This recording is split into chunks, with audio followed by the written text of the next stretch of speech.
Hi there, and welcome to week 2 of the semester. I hope your first week of classes went really well. So each week I will be sharing an overview video for you as you navigate through each module so you have an idea of what to expect, both content-wise and assignment-wise. So the focus of this week, the second week of the class, is to explore privilege. Specifically, we'll be looking at able-bodied privilege as well as ableism. So you may have learned about other forms of discrimination, racism, sexism, ageism.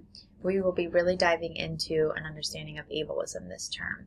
This is something really important to explore and to understand as we move into future content in this class, especially next week when we start to explore models of disability, which are lenses in which our society views disability, experiences disability, and is a really, really important area of content for this semester. Okay, so this week we will be exploring key concepts around ableism, able-bodied privilege. We're going to look at an able-bodied privilege checklist, I think, to help situate what is able-bodied privilege, watch some different videos about ableism. We're going to start to explore social models of disability, though next week we'll really jump into that content. I'd also like for you to take some time this week to think about language use, and so I'm front-loading this content so that you start to think about the language that you're using in your discussion boards and your papers that you will be writing, but mostly in your weekly module takeaways and your overviews. And so there are two different lenses of language preferences that we're going to explore this week. One is people first language. This came about really in the early 90s as we were deinstitutionalizing people with disabilities, gaining traction with community-based movements, pulling people out of workshop type settings and into community-based employment. So there was a really strong initiative to identify people as first, so people with disabilities as people first and a disability second. And so when we say people first language, we mean a person with disability, a person with autism, a person with an intellectual disability.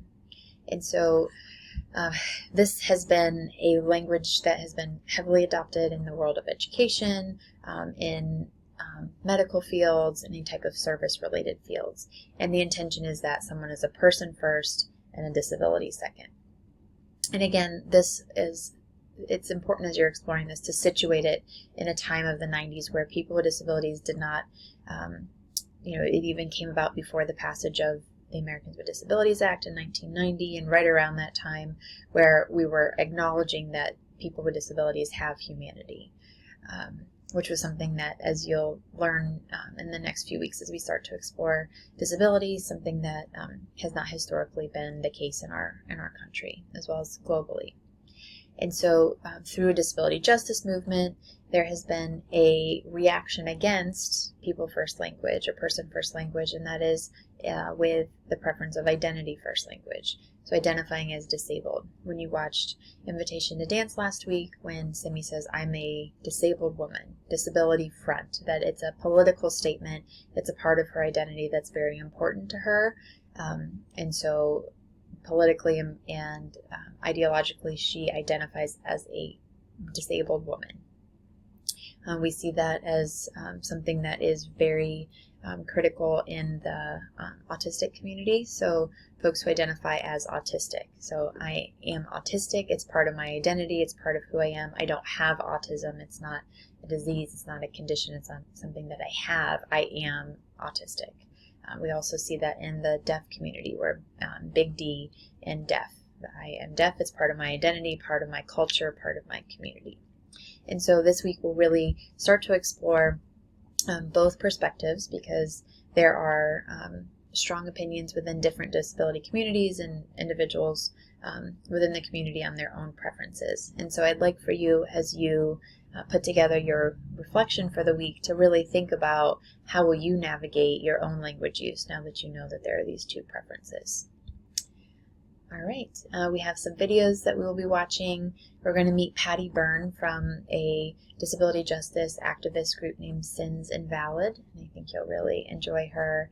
An overview of the basics of ableism, as well as a conversation of someone who is within the disability community and talks about identity first versus person first language. All right. This week, your only assignment is to submit your weekly reflection and overview. I am currently grading those so that you can get feedback from your week 1 reflections as quickly as possible as you start to jump into your week 2 overviews.